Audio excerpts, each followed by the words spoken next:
Hey, everybody. Welcome to another episode of OnPattison Podcast. I'm Bob Cooney, along with the legend in the making, Tim Kelly, as we get ready to talk everything about Philadelphia sports. I'm up here in Boston, getting ready for Game 2 tonight as the Sixers take on the Celtics. Tim is back in Philadelphia holding the fort down there.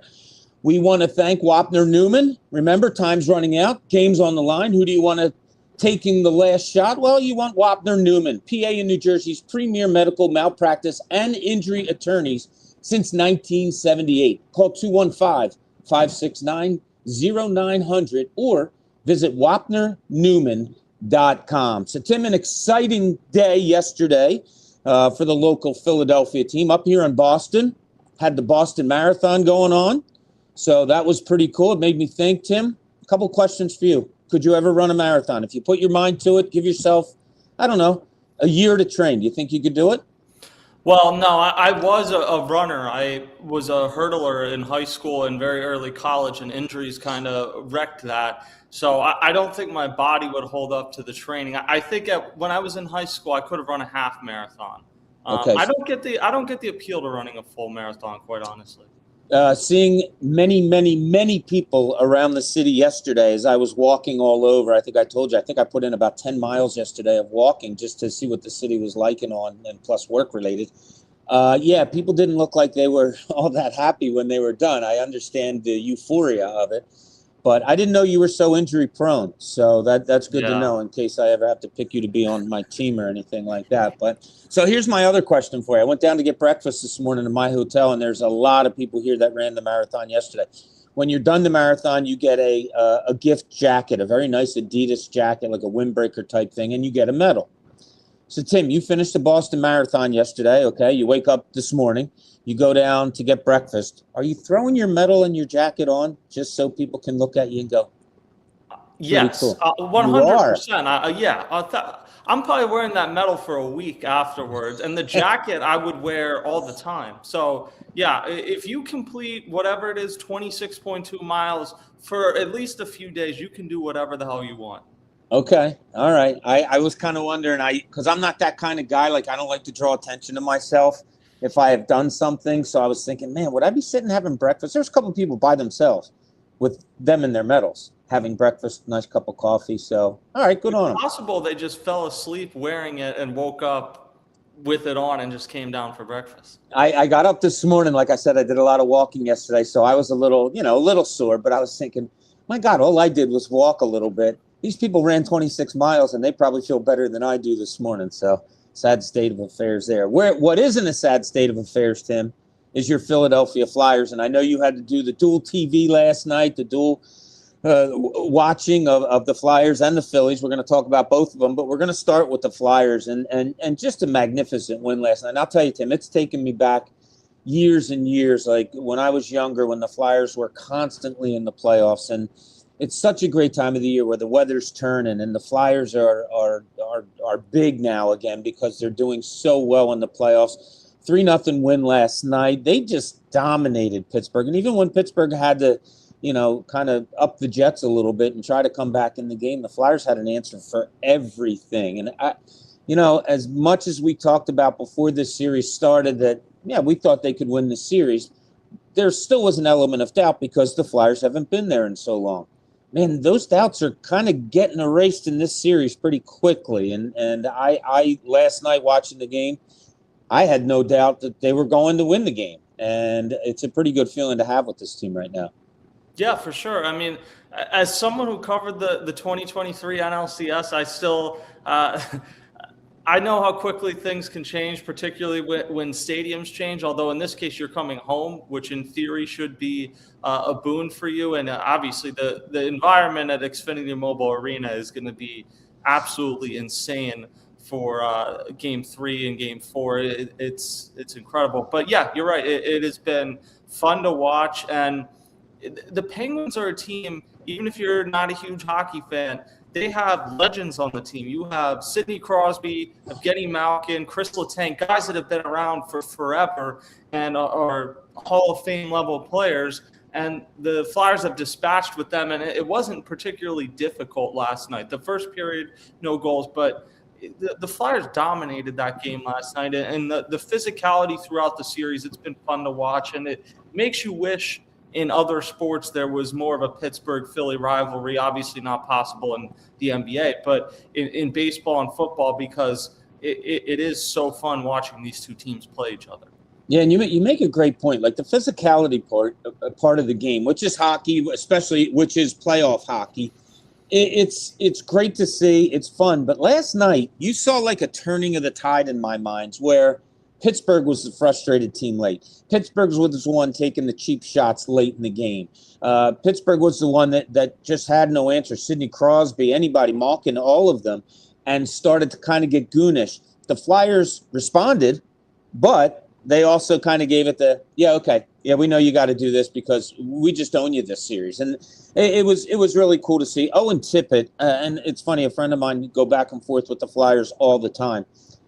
He's like my favorite Flyer, and I've been saying this for a while. He's tough. He's fast. He's got I'll use a Boston term. He's got a wicked shot.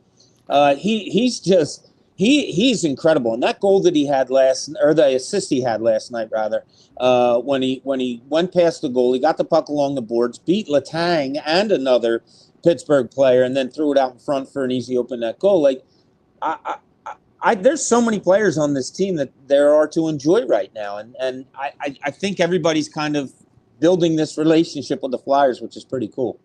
Yeah, what's crazy is it wasn't like a wire-to-wire thing. A month ago, 6 weeks ago, whatever, the Flyers were a fringe team trying to get into the playoffs, and it felt much like it has felt for the last 7 or 8 years. For it to have turned this quickly, this dramatically, I mean, you have to point to Porter Martone. Who else do you give the credit to in terms of how his arrival changed the course of this season and has made the Flyers the toast of the town again? I mean, we'll get to the Phillies, and obviously it's been ugly, but I don't remember being at Citizens Bank Park in the past where there's "Let's Go Flyers" chants. And in some senses, those are against the Phillies who are playing so badly, but usually it turns to "Let's Go Eagles."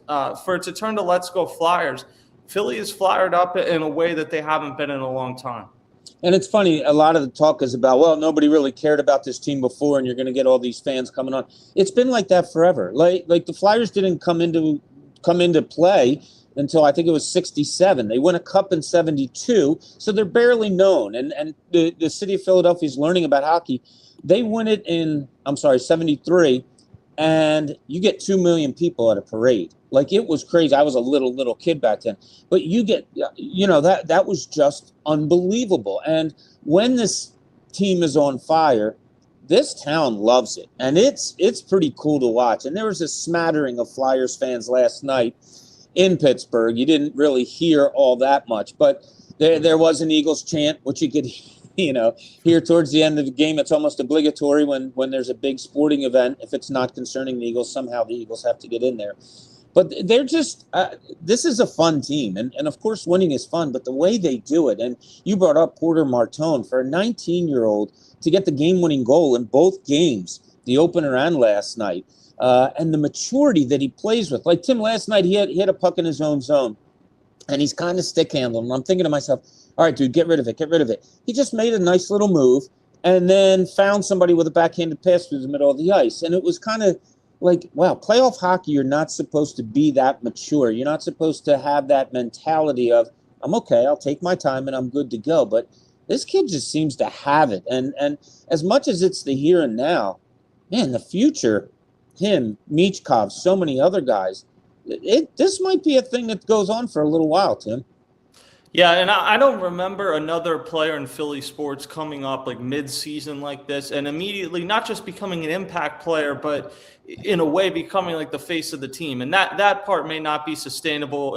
If you're going to go on a month-long run, you're going to need some other guys that come through. There's going to be struggles and growing pains for Martone. But for him to have, like you said, scored in both games, he's been their best player. So it's a pretty remarkable turn of events, and I do come away very impressed. It's hard in hockey. I feel like it's hard to predict year to year what's going to carry over, but that's also kind of the beauty with it, is that it's not in the NBA, entering the playoffs, what teams really have a chance to win. In hockey, it is much more wide open, and because of that, a team like the Flyers, that, a few weeks ago there wasn't that much hype about. It's not out of the question they could go on a run beyond just winning this Penguins series, and Porter Martone's really at the forefront of that. Yeah, and it's pretty cool when you go up and down the roster about how many young guys they have on this team, about what the growth may be. And Dan Vladar, the goalie, here's a guy that's just resurrected himself. Now, I thought they made a good point on TV last night because somebody in Philadelphia wrote it a couple of weeks ago. He was a goalie that played the back end of a back-and-back, who played against the other team's best teams. I mean, played against the Calgary's best teams. He really wasn't given a fair shake. Now he comes here to Philadelphia, and Rick Tocchet gives him the number one goalie spot, and he has just run with it. I think last night was his 35th or something game in which he's let up 2 or less goals. Of course, a shutout last night. But the coolest part, I thought, was Rick Tocchet talking to the media after the game and saying, oh, no, when there was a TV timeout and the Penguins were really tilting the ice, Vladar goes over to the bench and he's like, we're okay, boys. Don't worry about it. We're okay. Everything's fine. And he's like, a goalie doesn't usually do that, and he says his personality is just one that he loves. I love to hear that about and we're going to talk about leadership a little bit later because I have strong feelings on it. But I love to hear that a guy did that, especially the goalie coming over in the middle of the game, being that calm, telling the Flyers are a pretty young team, telling them, we got it. We're okay. We're good to go. I think they have something special in Dan Vladar. Yeah, it's been a great story all season long, and I followed it through Anthony Sanfilippo's writing on the site. The one thing that had eluded him throughout the season was a shutout. So to have this whole season where you've had tremendous numbers, but you didn't get a shutout, and then to have it come in the postseason to give you what is a pretty commanding 2-0 lead in this series, that's a cherry on top. And obviously, we all hope that the Flyers, that this is just kind of the start of things in the postseason. But no matter what, you're playing with house money if you're the Flyers, if you're Dan Vladar right now. It's kind of been a magical season for him. And Tim, as long as you've been alive and a sports fan, and even longer, like me watching and keeping an eye on the Flyers, they've had this habit, and it hasn't worked. And people have put it down of back in the day, Ed Snyder. Going and getting old players to come and lead the team, whether it's Bobby Clark as a GM, Paul Holmgren as a GM, Bill Barber as a coach, all these guys that have come back through the years. Then they bring in Danny Briere as GM and Keith Jones as president. And sure, understandably, a lot of Flyers faithful, but frustrated faithful, were questioning, seriously, you're doing this again? You're bringing back old players again to run this team? And then in comes Rick Tocchet to replace Tortorella. And I heard it, many people griped about it to me, just wanting to talk, how long are they going to keep doing this for? Now it's 3 years into the regime of Jones and Briere, and you have Rick Tocchet here, and boom, look what's happening. Is this, how do you look at it? Do you look at it I can't believe this is happening? Or, okay, finally, the old heads are getting it done back here in Philadelphia as far as it comes to the Flyers. I kind of just take it for what it is right now, because you had a one-off Stanley Cup run in 2010, and that didn't ultimately lead to sustained success. So for the time being, I'm just enjoying it for what it is. I overlapped a little bit. I wouldn't say I know him well, but I overlapped a little bit with Keith Jones at WIP, and I always liked him, and he was funny and fun to be around. So it's cool to see him doing well. And anyone I've talked to says Danny Briere, whether they covered him as a player, a GM, whatever, is a great guy. So it seems that they have good people in place. I don't know Rick Tocchet, obviously, but it seems they have really good people in place, and it's a cool story. Does this mean in a year or two they're still going to be this good? I don't know. So I think it's a wait and see on that. But yeah, I mean, you're right. That has been a storyline for as long as I can remember. And in the early to mid 2000s, they had a ton of sustained success. And since then, they really haven't. So it's going to take more than a 1 year run for me. But in the meantime, the 1 year run's been pretty fun.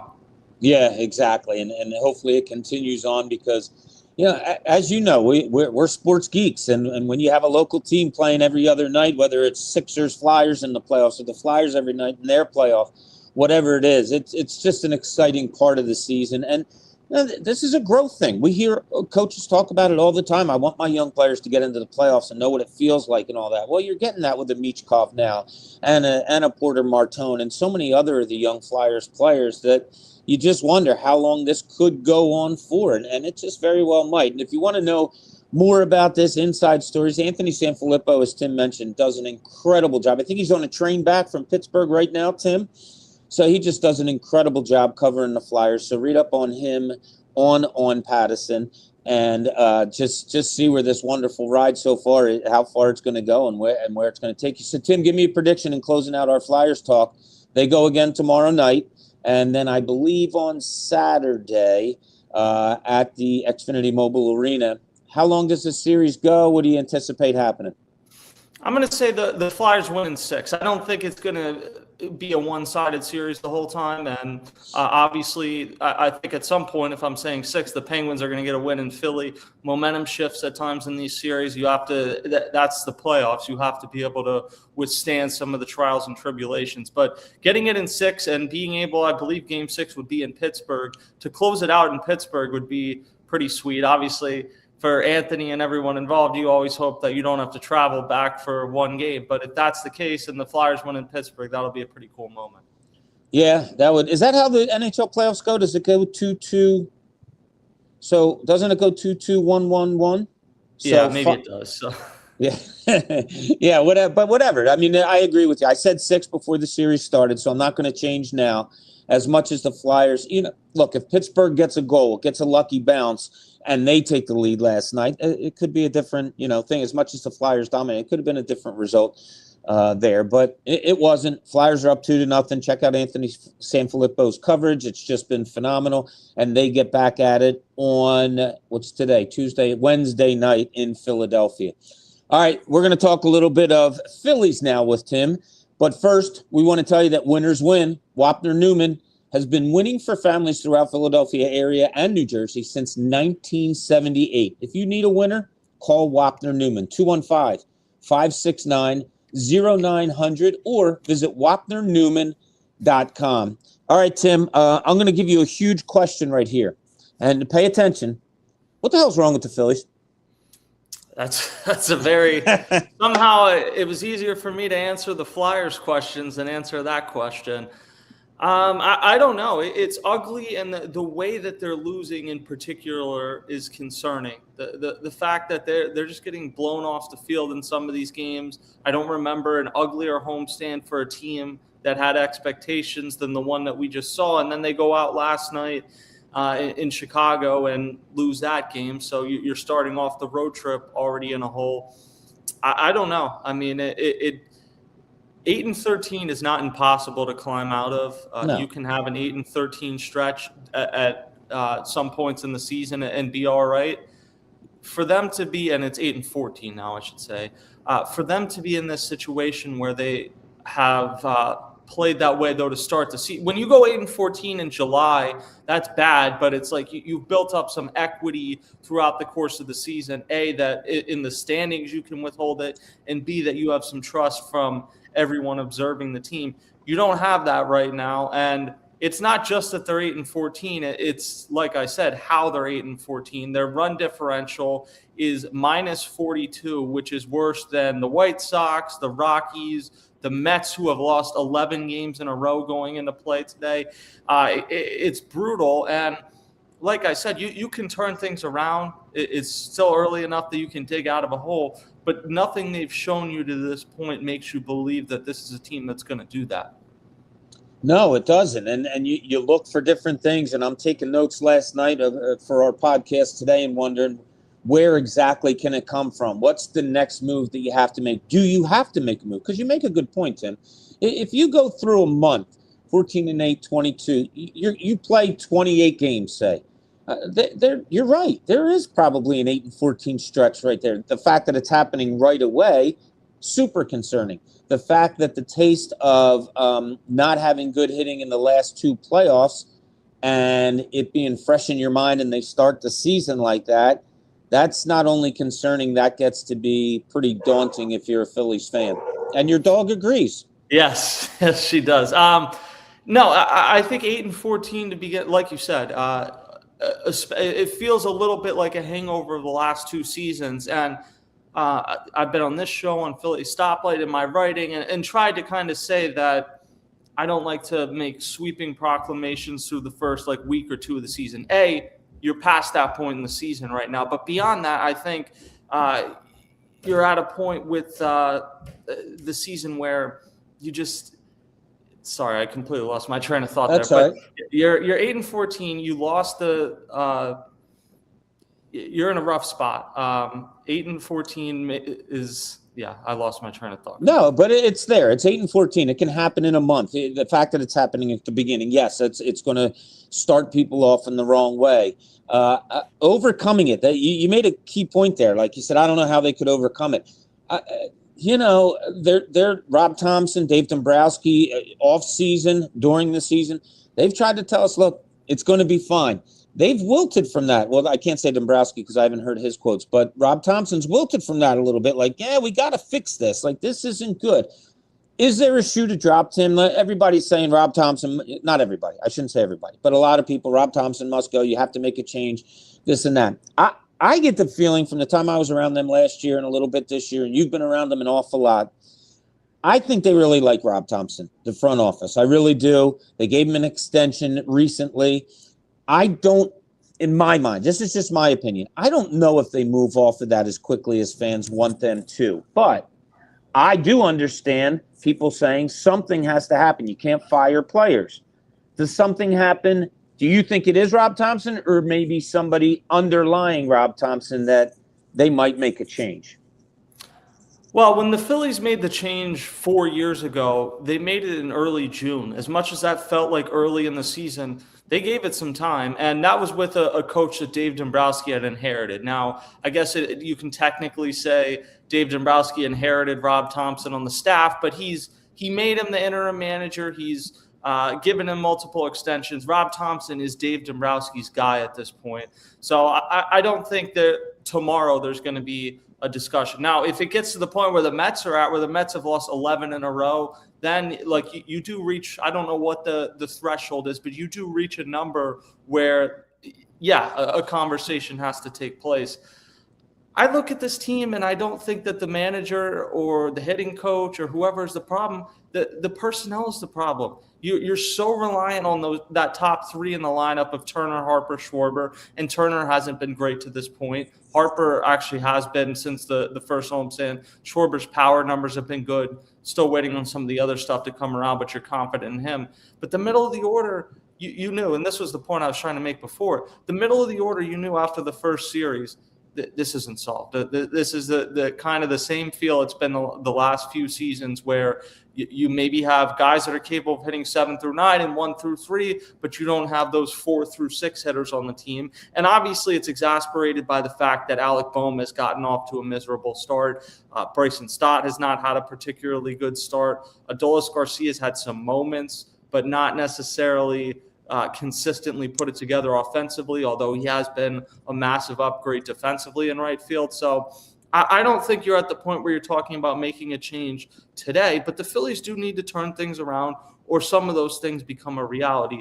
I'll say as far as Kevin Long, I know people for a few years now kind of like to beat up on Kevin Long, and it's not that sometimes hitting coaches don't reach their shelf lives, but I just look around at this roster and I say, who is it that you think they're not getting enough out of? He made an adjustment with Bryson Stott in the second half of last season that completely turned his season around. Hasn't carried over, but that is a clear coaching moment that worked. Brandon Marsh maybe doesn't hit lefties, but since he's come over from the Angels, he has become a super reliable hitter against righties, much more than he was in Anaheim. Kyle Schwarber credits him for turning his career around when they were together in Washington and then here in Philly. So I'm not saying Kevin Long is above criticism, but I think that this more goes to the construction of the roster and the fact that they just don't have enough right now. And some of this will get better. Alec Boehm, I don't think, is going to be this bad all season. Bryson Stott will probably get going. Adolis Garcia will probably have a stretch where he hits for power, but I just don't think you have enough in the middle of the lineup, and that to me goes less on coaching and more in the front office. And it's weird because if you look at these individuals now, and you labeled out a lot of them right there, it's always looking for, but they're going to get there. It's not that they're there. It's like, what is Alec Boehm? What is a Bryson Stott? Are they the guys that, he's a 90 RBI guy, even though he doesn't hit home runs? And Boehm is Stott. He's a guy that eventually is going to compete for a batting title. But we keep waiting for it, right? We keep waiting, and the waiting is just too long. And Adolis Garcia, you're hoping that he can come back and be the player that he was a couple years ago with Texas. And it's just always, it seems to me like you're hoping and waiting. Oh, is Harper the guy he was? Can he be that? And he's been really good lately, and it's so much fun to watch when he's there. And Schwarber's going to hit you home runs and drive in runs. There's no doubt he's going to be a 4,500 guy. But, like, is it all enough? You're waiting on Turner. You're waiting on guys. Like, in my mind, and I've said it over and over and over again, they just needed somebody at the top of that lineup that is constantly on base. And they just don't have it. And I think that would have turned things around. Well, I think they tried to sign Bo Bichette, and granted, he's been a mess with the Mets so far, but that's a guy that's led the league in hits twice, and last year would have led the league in hits a third time, but he got injured in September. Like, that would have been that guy. I think their biggest mistake maybe was just not having a pivot point after the. I think there was some shock that they didn't get Bo Bichette. They thought they had him, but you waited until relatively late in the offseason to make that push for Bo Bichette. And then instead of saying, all right, we're going to pivot to Eugenio Suarez, the Phillies said, we'll just stick with Alec Boehm. And I think that multiple off seasons in a row now, it's kind of felt like it's time that you need to make a change. Alec Boehm has run its course. He could maybe fare better in a smaller media market where there's less pressure, where he's not a top 5 overall pick in their minds. I think you're seeing part of that. And we can't disconnect from, I know people say it's not your business, whatever. The off the field stuff, you can't tell me that's not part of this. It's human nature. If you're in a slump and in life and you can't turn to your parents, not only can you not turn to your parents, they're allegedly, and we'll see how this all plays out in court, but they're allegedly had taken advantage of you for years, and just the betrayal you must feel if you're him. From a human standpoint, it is hard to imagine how you just go to your job and do it, especially in a high-pressure job like this. And obviously, he's getting paid handsomely to do so. I'm not making excuses for him, but this is still a human being, and that's got to be difficult. No question. And I have kids his age, and I can't imagine having that discourse or anything like it. I mean, that it is. It's ridiculous. When you're in the clubhouse, I know when I'm in the clubhouse and he walks by, I just think it's got to be on his mind almost 24/7. Not, he could be walking by reporters thinking, oh my God, are they going to ask me about this or whatever? It's just a really tough part for him. You hope that he can get through it. But you're right, carrying that heavy burden onto a field, as well as not playing. Baseball probably isn't an escape right now for Alec Boehm simply because he's not performing. If he was performing, maybe it could be. Maybe it could be an escape from the realities of his life, but it's just not there now. But you brought up something, and it makes me wonder about this, Tim. Baseball, ever since I've been around it as a kid, growing up, covering it throughout my career, I've always heard the phrase in baseball, things are contagious. Hitting's contagious. Pitching, it's contagious. And I believe it's true to a sense. You'll see a hot-hitting team go on it for 15 days or a slump like the Phillies are in. It just carries over and carries over. And you try to think they're not a bad team, that this is something. But is this team one that really is contagious? Like, I've seen it being around over the last few years and witnessed it. Hitting seems to be really contagious with them. When they're going good, they're going really good. And then starting pitching last year, you had a long period where it was just like they were outdueling each other, and that was their competition. It wasn't even the other team. And when fielding gets good, everybody seems to be fielding well. And when it gets bad, it gets bad. Like, is this team more susceptible to the contagiousness of what others are doing than you've seen before, or do you not think that comes into play at all?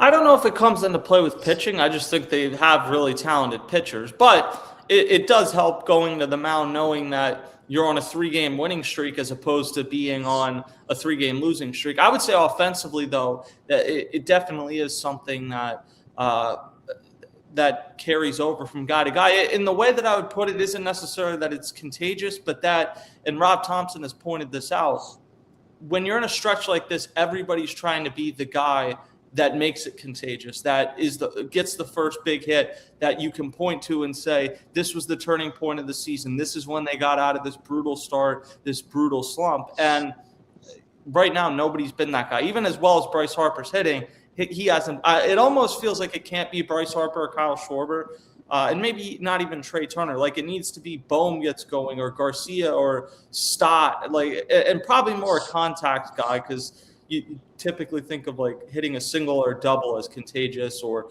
and Garcia's had some long at bats where he's worn down the opposing pitcher. Yeah. Like those can be the kind of at bats that have a contagious effect. But somebody needs to be contagious here, and it needs to be soon, because like you said, you don't want to be hyperbolic, but you also, the saying goes, you can't win the division in April, you can lose it. And maybe that carries a little less water with the amount of wild card spots you have now, that it's a lot more difficult to play yourself out of the postseason, but you can do it. And like the Braves last year came into the season with World Series expectations, and then they lost Profar in April. They melted down, and they were just never at any point competitive despite all the talent on their roster. And if the Phillies in a week or two are still in this spot, then you start to wonder, are they having that type of season? And I think with Rob Thompson, the one other point I wanted to make, I thought after last season in LA, and I said this on Philly Stoplight, so it's not revisionist history,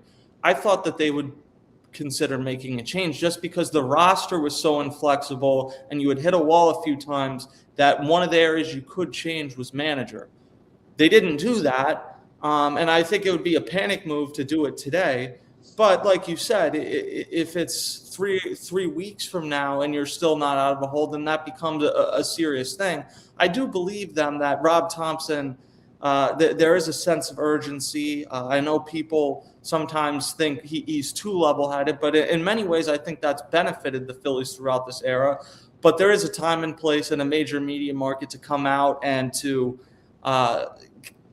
show some fire. And I think Rob did that in his way after Sunday night's loss. But ultimately, what can turn this, the only thing that can really turn this around and change perception is they get going. Now, it's funny. A lot of people bring up, well, where's the leadership on this team? You're supposed to have it in Harper and in Real Muto and in Schwarber and Turner and all those guys. You have veterans, all that. Leadership to me in professional sports, and I've said this for years. I said it on the radio before. I went up to a player one time and asked about leadership, and he looked at me and he heard my question. He said, so what am I, a follower? And I said, what do you mean? He said, I'm a professional basketball player. Like, do you think I need to be led? I've been the best player on my team in high school, in AAU, in college. Here I am at the NBA. Do I need someone to lead me? He said, and I'm not, and he wasn't being dismissive. He was being more like I know what I'm supposed to do. I know the game. Like, I don't need to follow somebody. I don't know how you feel about it, Tim. And I look at that Phillies locker room, clubhouse, and I think there's a lot of guys that really don't need leading. And if somebody does, I think the older guys that I just mentioned earlier probably do that. But what's your thoughts on leadership in particular with this Phillies team? Well, I think there are times where a guy needs you to come up and put your arm around. Alec Bohm comes to mind now, but even like Bohm, Marsh, Stott, these guys have been around for forever. They've played in the postseason basically every year of their career, or Stott literally every year of his career. Marsh many, Bohm many at this point. So they've been through trials and tribulations. They know how to grind through an 162-game season, so even they don't need it. I think with Justin Crawford and Andrew Painter, they could need some leadership, but even they seem very mature, and really neither of them is the problem right now. It's everything else. So, yeah, I don't know how much of it's leadership or people have this idea that drives me nuts about baseball of the manager coming in and flipping the spread. Yeah. Because in Angels in the Outfield, which came out in the mid-1990s, Danny Glover comes in and flips a tray of cold cuts.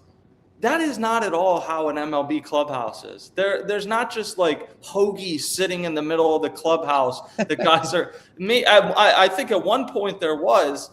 Guys are not just getting like buffet style food in the middle of the clubhouse that the manager comes in and kicks it over and tomorrow a winning streak starts. It's just such a childish way of thinking about sports because, and I don't like to say, well, would you do that at your job? Because professional sports is totally different.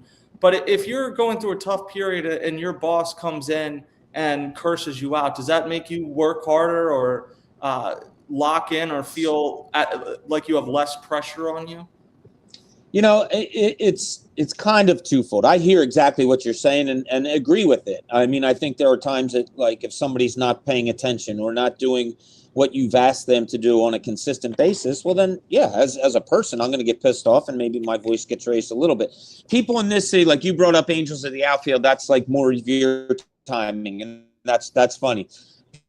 People of my age remember 1980 when Dallas Green became the manager, and like the likes of Larry Bowa will tell us to this day, he came in and kicked asses. He came in and said, you guys are far better than what you've showed in the late 70s, and I don't know why you can't do it. And if you don't start doing it, things are going to change here. And boom, the Phillies wind up winning a World Series, and much of that credit goes to Dallas Green and that style. Larry Bowa tried that style when he was with the Phillies an awful lot, and I'm not saying it didn't work out, but I think then was the time that we all realized, wow, players really don't agree with this, and it's kind of not a way to go about it. And Larry's talked about that. We all know Larry's so open and honest and so great at what he does. I like Rob Thompson. To me, I think he does. I love hearing people, radio or whatever it is, that say, "Oh, he doesn't hold his players accountable." Really? You've been in the clubhouse an awful lot, Tim. I've been in there too. I certainly don't know when he calls somebody into his office and says, hey, listen, I appreciate you being aggressive, but if you're not smart about it, you're only hurting the team, blah, blah, blah. Maybe he does do that, and he says his door is always open. I don't know, but his demeanor's fine with me, Rob Thompson's, and I'd be awfully shocked if he, as you said, if he's the one that has to be the change or turnaround of this team. Plus, I want to add this, and I want to know what you think about this. A lot of people bring up, well, you got a manager in waiting in Don Mattingly. They brought him in. Don Mattingly, before he took this job and after he took this job, said, I'm too old to be a manager. I don't want to manage. I don't want to do the day-to-day stuff. He said, I have grandkids and I'm however old he is. And he's just like, I love teaching the game, but I don't want to be in charge of everything. Is that kind of right, Tim? Like, Don Mattingly is not the manager in waiting, is he? I don't think so. I'll go back to Don Mattingly was the manager of the Marlins a few years ago, right after Rob Thompson became the interim manager, and they had been together in New York. So I went over and I asked Don Mattingly about what his thoughts were about Rob Thompson finally getting a shot to manage. And he said he was happy, but also it was bittersweet because it came at the expense of Joe Girardi, who he also had a relationship with. And I think that he's genuine in saying when he came here, he did not come here intending to replace or be a manager in waiting or to whatever, put pressure on Rob Thompson. Who knows? If the Phillies make a change and go to him and say, this change is happening regardless, would you like a chance to manage? Maybe he'll say yes. I also think there's a possibility if they do that Dusty Wathan's the manager, a guy that's been there for a long time at third base coach, managed at every level successfully in the minor leagues, and you keep Mattingly as his bench coach. I don't know. I mean, in theory, when you hire a manager, even if it's interim, you want the possibility that he can be there for a long time. And Don Mattingly is probably not more than like a year or two. And you can Rob Thompson maybe wasn't at the time that he got made interim manager and plans change, but I don't know. I don't look at it like that he's the manager in waiting. It could end up playing out that way, but it's not what I would bet on. Yeah, I don't think so either. We're talking about changes that the Phillies need, and I'll ask you kind of a funny one. And I think I saw it on Twitter maybe, or X. I'm not sure. Everything app. Yes, the Everything app. But somebody said, half kiddingly, it's time to bring back Garrett Stubbs. Now, I looked at it and I laughed, and then I thought, because last year when they brought him back up in September, and What do you remember where we were? I think, was it Cincinnati? Were you on that trip or no? It was. You were there. I know you were there. It was Milwaukee. Milwaukee. Okay. And you were there, and Stubbs walks in, and it was amazing to me because I hadn't been around him in the clubhouse. The reaction that the other players had, like they couldn't get to his locker quick enough to say, "Oh, welcome back," all that. The way he treated you guys. He came up to me, goes, "Sorry, we haven't met." I just thought, wow, this is a kid that really brings positiveness to a clubhouse, as everybody knows. It sounds like a little thing. It sounds like a stupid thing. We talked about leadership, and I'm not big on that. But is that the kind of thing maybe that they go to try to pick up this team a little bit? Not that you need a third catcher, although Real Muto has been hurt, and I don't know if a stint's coming on the IL. What do you think? I'm not saying Garrett Stubbs is the answer, but is that the fun kind of thing you need? And I'm not even sure about how many times they can call him up or whatever, where that is right now. Well, yeah, that's one of the problems. He's not on the 40-man roster right now, so you'd have to remove someone from the 40-man roster, add him back on. Marchand can't be sent down. And maybe you get to a point with Marchand where you say he's just not hitting enough. If we lose him on waivers, so be it, if you're the Phillies. But I don't think they're at that point. And yeah, I mean, Garrett Stubbs is a great guy. I think whether he wants to coach or work in media, I think he's got a bright future. I do think he's good enough on some team to be a backup, whether that's the Phillies or another team. I'm mildly surprised that he didn't get an opportunity somewhere else to be the backup. So I'm not denying that we joke about vibes, but he does bring that. He is a positive energy guy, and when you're a career bench player, you need to have something more than just what you can provide on the field. What I'll say, though, is that Rafael Marchand, in my experience, is very well liked. He speaks perfect English, so he communicates well with everyone involved, Spanish, English, whatever. So I think he's got a connection, and he's not maybe as vocal as Garrett Stubbs is, and I don't think that's necessarily a good or a bad thing. I think he's someone that's well-liked, too, and prepares well. The Phillies repeatedly talked about how they like his preparation. And for as much as he hasn't hit, he has continued to field well behind the plate. So I don't know. I mean, you've had some more of your backup catcher playing than you probably would have hoped coming into the season. So I would say that's a bigger concern than who the backup catcher is that you just gave JT Realmuto a 3-year, $45 million deal, and you've had a couple instances now where he misses time, which should have probably been predictable, but here you are. And I think Marchand's a better player than he's shown to this point, but those are the type of discussions you start to have when things are going this poorly and you have a guy that's been part of a lot of successful teams. Yeah, I was even thinking of it like, no, I wouldn't get rid of Marchand as a backup catcher if I brought Stubbs up. I would be bringing Stubbs up just to be like that guy in the clubhouse or whatever. Well, but yeah, you could bring him up for Dylan Moore, I guess, in place of him because Stubbs has played all over the diamond. I think that's unlikely, especially because Stubbs is a left-handed hitter and Moore's a right-handed hitter, and you just, even though Moore's not a great hitter, you have such a lefty team. I think it's unlikely, but whether it's JT gets hurt, Marchand continues, at some point there's a real possibility you'll see Stubbs this year. But if you're counting on that to turn the season around, you got much bigger problems. Yeah, exactly. I wouldn't look at it as a turnaround, but is it, something to just a little bit of juice that you might need? And Stubbs can be that pitcher too, just like Dylan Moore when they need him. So you'll always have that. All right. Do they get off this snide, Tim? As we close out our Phillies talk, do you? Because all right, let's go back a week, maybe 10 days ago. It was.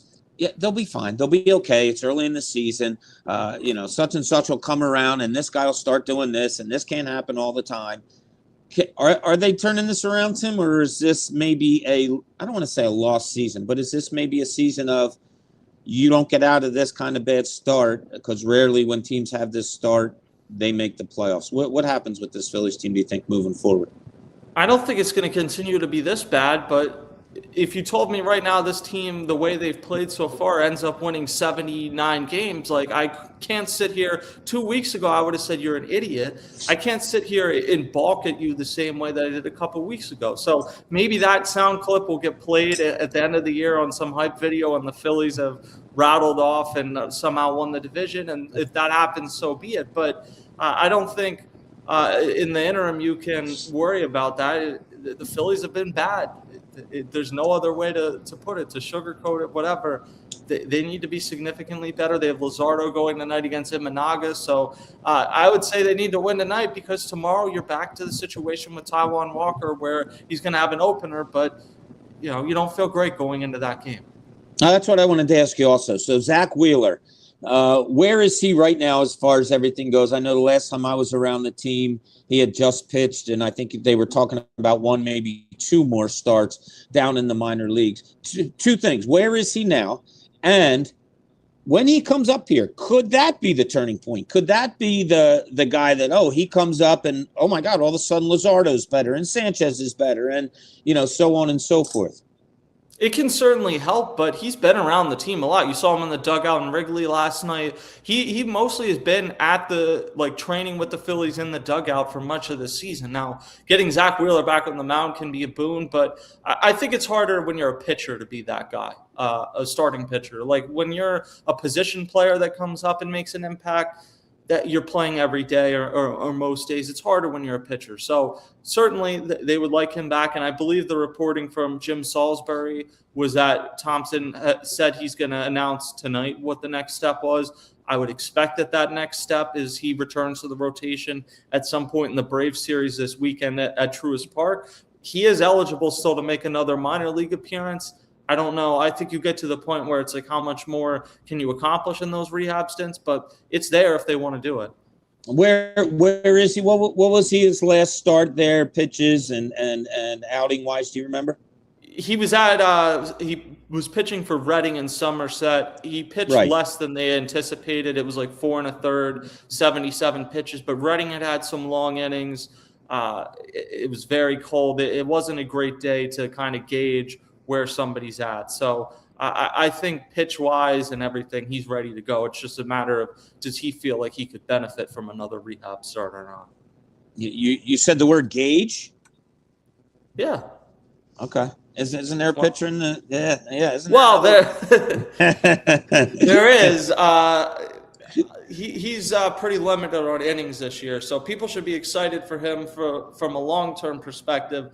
I don't know if excited for him he pitches for the 2026 Phillies is where people's minds should be. Right, exactly. All right, listen, have you found yourself on the injured list? Well, what you need to do is get help now. Call Wapner Newman, PA and New Jersey's premier medical malpractice and injury attorneys at 215-569-0900 or visit wapnernewman.com. All right, Tim, I'm sitting up here in a hotel in Boston. The fans in Boston are pretty cool, I have to admit. In TD Garden, it's always been the case. They are very, very into their games. I thought the Sixers did a great job of taking them out of game one simply because they made the game non-competitive. And the fans kind of were sitting on their hands just like, well, is this all they got? Not a great opener for the Sixers. They found themselves down deep early, couldn't make shots. Had some open shots, and it was something yesterday at their practice that Nick Nurse was telling us as we were at Harvard University yesterday, Tim. Nick Nurse was telling us, look, we had a ton of open shots. We were happy with the shots we had. We just didn't knock them down. Defensively, it was a different story. I hear what Nick Nurse is saying, and the players are trying to convince themselves to believe, we had open shots, we just didn't take.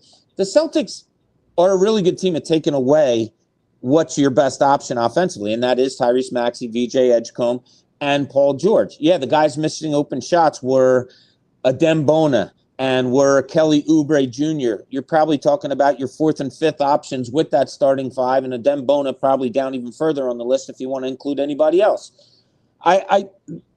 They're trying to talk themselves into, we had a long film session and we see what we did wrong and all that. I just saw a Boston team that came out and said, we're going to do what we do. We're going to do it well. We're going to get a big lead, and then we're going to coast throughout the rest of the game, and that's exactly what they did. I saw nothing. I go into every game, Tim, that no matter the level of sport, you got to get something out of it. If you lose by 30, you win by 30. What do I come out of that game with? I don't know a whole lot that I got out of that first game against Boston for the Sixers that they can improve upon. That gives you light at the end of the tunnel. I just don't see it. I didn't have the feeling at all Maybe they do. They had a long film session yesterday. Maybe they found some things. But if they did, I just have the feeling Boston's going to counter and say, oh, you're doing this now? Well, we're going to do this and we can do it better. What's your kind of hope on this series, Tim, for what maybe the Sixers can get out of it? Well, I came into the series thinking gentleman's sweep, which would be 5 games for the Celtics. And I, halfway through the first quarter, felt like, oh, no, this is going to be an actual sweep. It's just – and you're right. They did have shots that they could have hit, and the Celtics were hitting everything. So maybe there's some regression to the mean there. But I kind of feel like right now you're looking at a sweep. And we talked about what can you get out of being in a postseason series for the first time. A lot if you're in a series like the Flyers are and you're successful. If you're non-competitive, though, how much does VJ Edgecombe, how much do some of these guys get out of it? And even when they get whatever they get out of it, what does that really mean for next year? Is Joel Embiid going to be healthy next year at 32 years old or whatever? I don't want to be too nihilistic, but you're trapped. Like Embiid contractually is going nowhere and is still really, really good when he plays. But you know what the thing is, and it doesn't change as he gets older. It feels like you're trapped in this, make the playoffs, maybe win a series, probably not, but you have no real path forward. And it's ironic because the process, and I was in favor of it at the time, was to get out of the purgatory of constantly being during what we'll call the Samuel Dallenberg era, the 8 seed every year. And you're the 6th seed every year or something. It's just, I feel so deflated about the Sixers. Yeah, and we got word yesterday as we waited for a long time for them to get done practice in their film session. They finally came out so we could talk to the players and Nick Nurse. The PR people announced that Joel Embiid has started individual workouts, which he is back in Philadelphia, which I don't know if that means on the court. They didn't go any further into detail. I'm sure it means, moving around a little bit, trying to get his body going a little bit from the appendectomy surgery that he had. I believe, let's see, it'll be 3 weeks on Thursday, maybe? I think it'll be 2 weeks. 2 weeks on Thursday? Yeah. Okay. 2 weeks on Thursday. I wrote at the very beginning, and we had some evidence. There's been about 3 or 4 guys in the NBA that during a season had to have an appendectomy. Most of them came back in the 5 and 6 week mark. Joel Embiid's different. Different, I'm not saying bad, good, different.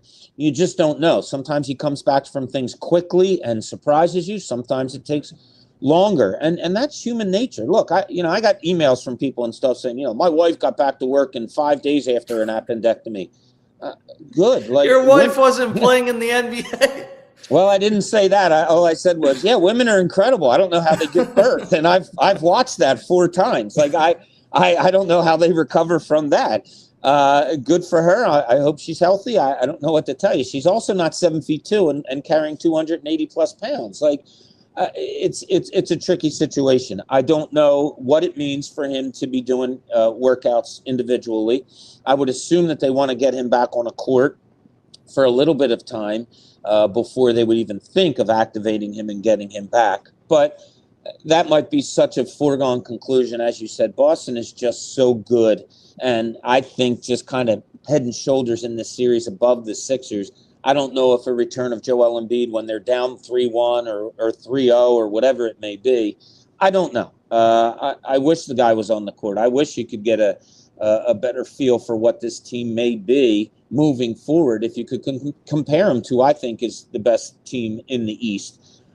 I want to ask you, though, Tyrese Maxey, VJ Edgecombe, those were the 2 guys without Embiid before this series started that many people were saying, well, you're going to see how much they can carry this team against the Celtics. And, you move from there and maybe that'll teach you how to build around them.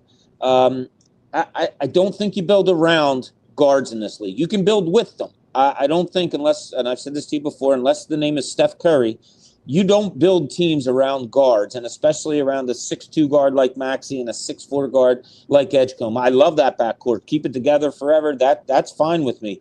But you have to learn other things, because the other night what I saw against Boston, or the other day on Sunday, Tyrese Maxey was kind of taken out of the game.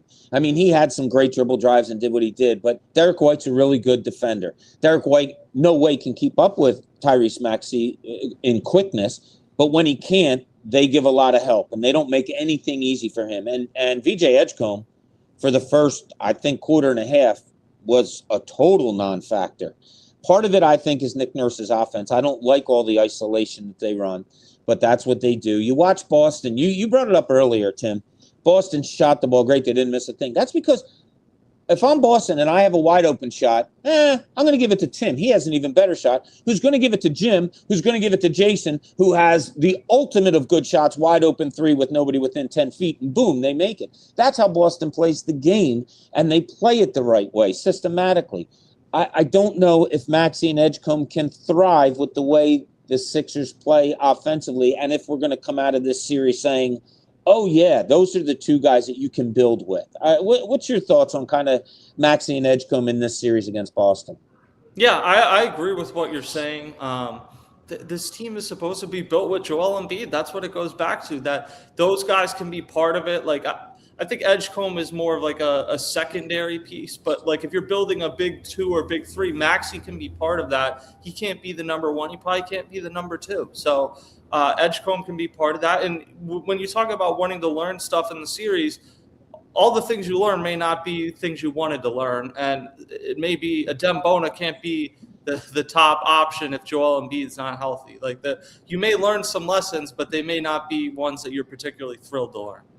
What's your thoughts on Adem Bona? Because I find myself scratching my head and you know, sometimes it's jaw dropping the way he gets up in the air, goes after offensive rebounds and, you know, hitting his head on the rim and doing the crazy things that he does. But I'm like the basketball purist where I'll watch 3 defensive series and I'll go, how could he have been out of position on 2 of those series? How is it that he's totally so focused on the basketball that he's totally losing sight on the other 4 players that you're playing defense against? How is it that he commits fouls 30 feet away from the basket? How does he pick up his second foul less than 3 minutes into the game of a playoff game? Like, where are you on Adem Bona? Because I'm not out. I'm not fully in. I'm just curious about what he may be. It kind of reminds me of Tony Roden, where you would see these flashes where the athleticism and everything is so amazing, but the negatives maybe just kind of sink it more than the. But I understand why people are intrigued by his ability athletically. He's tremendous. Yeah, I find it also, this is weird, and I sent this text the other day. I don't think I included you in on it, you and Anthony. It was another text group that I'm in. Adem Bona comes out before every game, and his first workout is to dribble 2 basketballs between his legs, going side to side on the court at half court, and he does ball handling drills for, 5-10 minutes. Then he goes and shoots 3-pointers for about 5 or 10 minutes. And then he gets into the lane and practices, baby hooks, drop steps, whatever it may be. I understand this age of basketball. I don't think the game's passed me by yet. I don't understand that. I don't understand. Like, if you go to a game a couple hours early like I do, and you watch and you see Adem Bona doing that, and this is an honest question, do you think, that's what this day and age is? They need to learn, big guys need to learn how to handle the ball and shoot threes, or do you look at it and say, that's not who he is? Why are they trying to make him that? Like, what's your thoughts on it? Well, it would be like if you got there 3 hours before and Klay Thompson was practicing post moves. Like, you got to kind of know who you are. So, I guess I get the shooting more than I get the dribbling between the legs side to side part. Yeah. Now, it's hand-eye coordination stuff that they're working on, and I understand that. He does not have the best hands in the world, but he doesn't have the best hands in the world catching the ball. Why?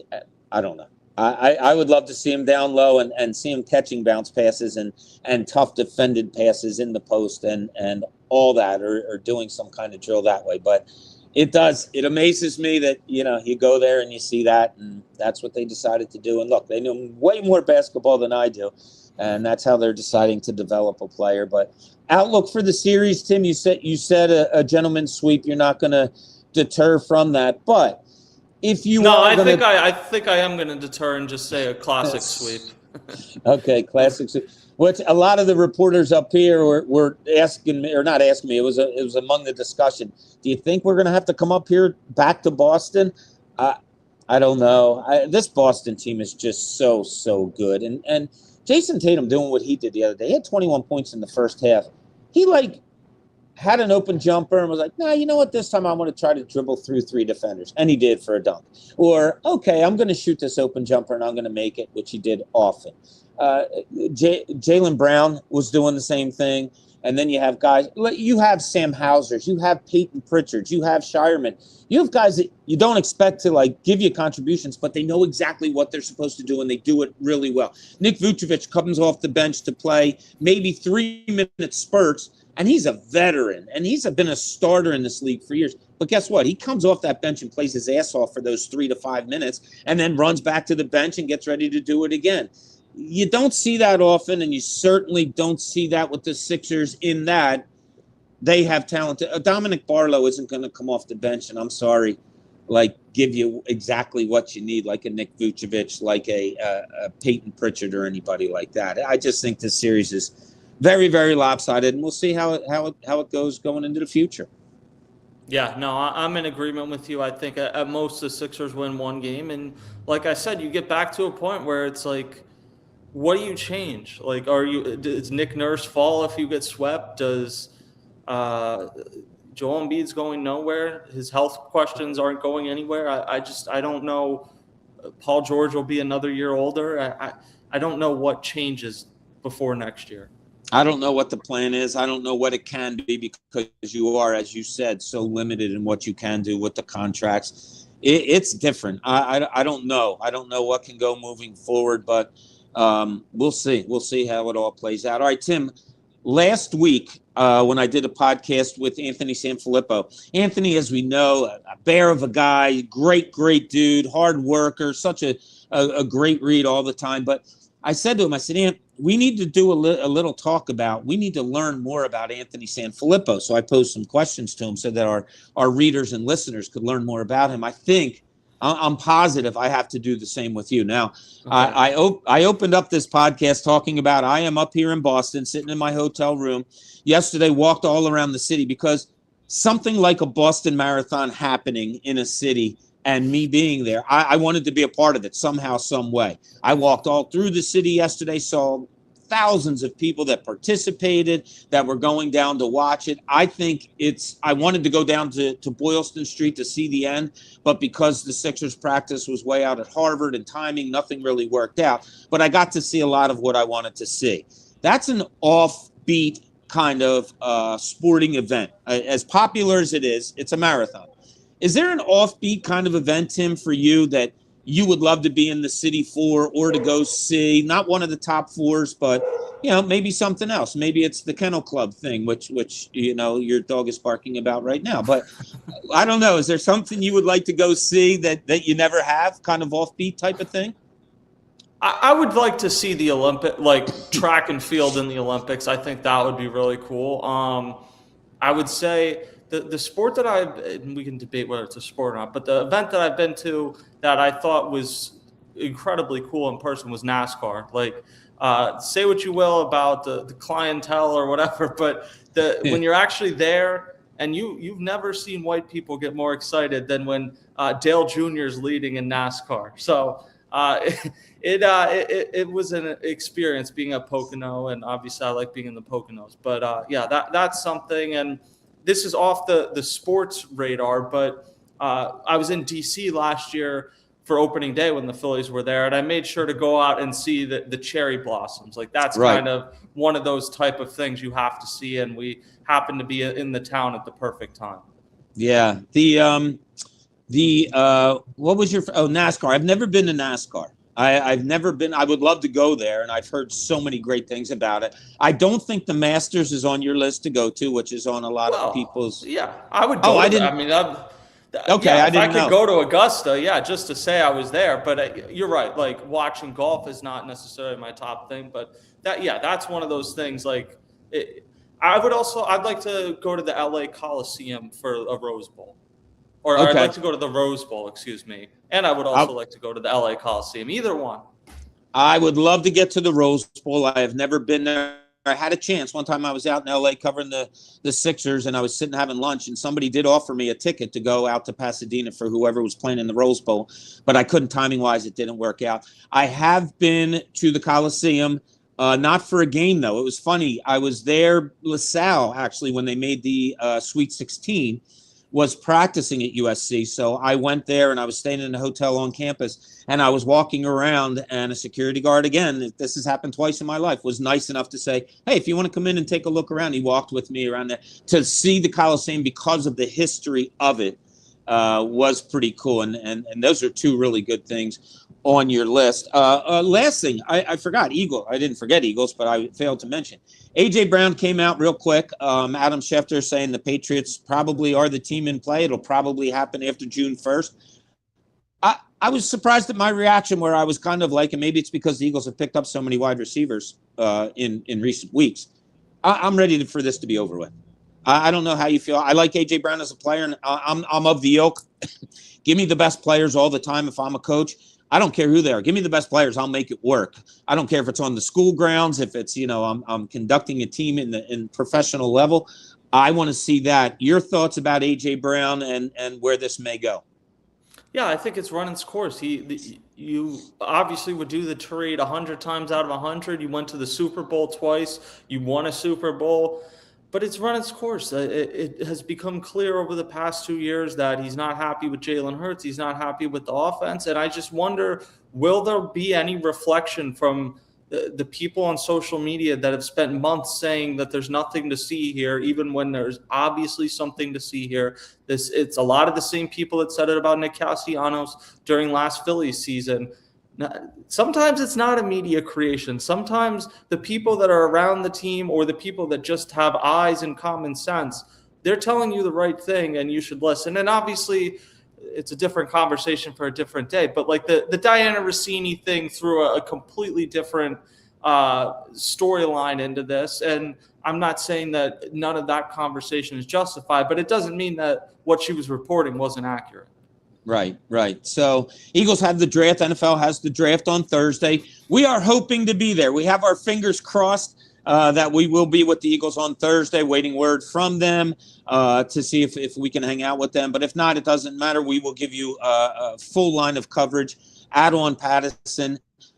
Check us out. As we said earlier, Anthony Sanfilippo is on his way back from Pittsburgh, doing a great job covering that series. I'm up here in Boston, have game 2 tonight. Tim is all over the Phillies. We'll have Eagles coverage for you and all the other things that are going on in Philadelphia sports. So, Tim, I want to thank you for your time today. We will be back at this later on this week. We may even have a pretty cool announcement as for somebody joining our little group here. So, stay tuned for that also, a name that Philadelphia sports fans are very familiar with. So we have that and a whole bunch coming up for you. Again, we thank you for joining us. I want to say we are in a city of champions, and you deserve champion legal representation. Wapner Newman is Pennsylvania and New Jersey's premier medical malpractice and injury attorneys. Call 215-569-0900 or visit wapnernewman.com. We will be back at you very soon. Tim, you be good and somehow get those Phillies a win, will you please? I'll try my best. Good luck in Boston, Bob. All right. Thanks, everybody. We will be back at you soon.